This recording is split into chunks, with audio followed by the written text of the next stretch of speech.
In Georgia, after a judge has entered a custody order, you can go back to court to change that custody order if there is a material change in circumstances that affect the life of the child. So one of the common questions that we get is, what counts as a material change in circumstances? So a material change in circumstances is something that, as the term implies, materially affects the best interest of the child. That could be, for example, if the primary parent is moving and the child will be going to a different school. A change in school is considered a material change in circumstances.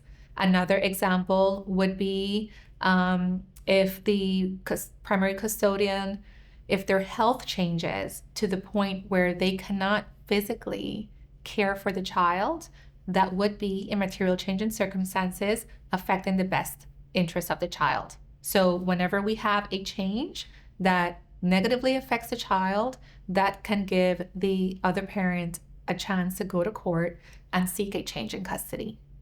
Some of the most common reasons that we have where parents try to modify custody are where one parent is moving and that will change the school jurisdiction or the school where the child is enrolled.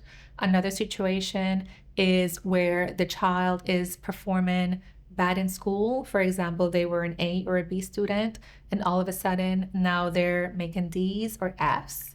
Another situation where parents seek change in custody is where they believe that some type of abuse is going on. And it could be physical abuse, or it could be other forms of emotional abuse or even neglect. When we're doing a modification of custody, we have to be able to prove to the court that this change has occurred and how has it negatively impacted the child. So for example, if the change or the change in custody is due to the child's grades suffering, we would need a history of the child's academic progress and how they performed, and then a history of how they're performing subsequent to the change.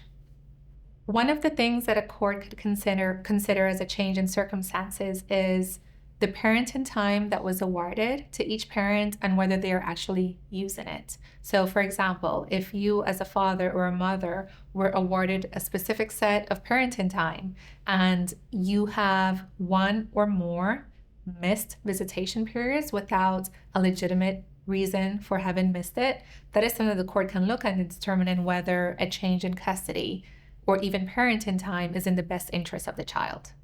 When clients come to us and they want to discuss the possibility of filing for a modification of custody, one of the things that we go through them in determining whether this is best for them and their child, is this a temporary situation or is this something that is long-term?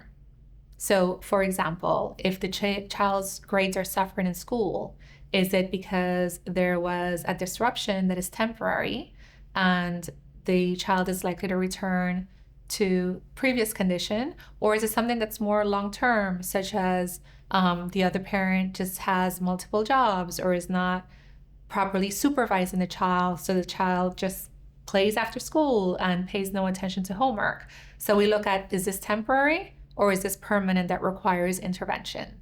If you have any questions about modifying custody, please reach out to us. We'll be happy to discuss the case with you and whether we think that this is the best option for you.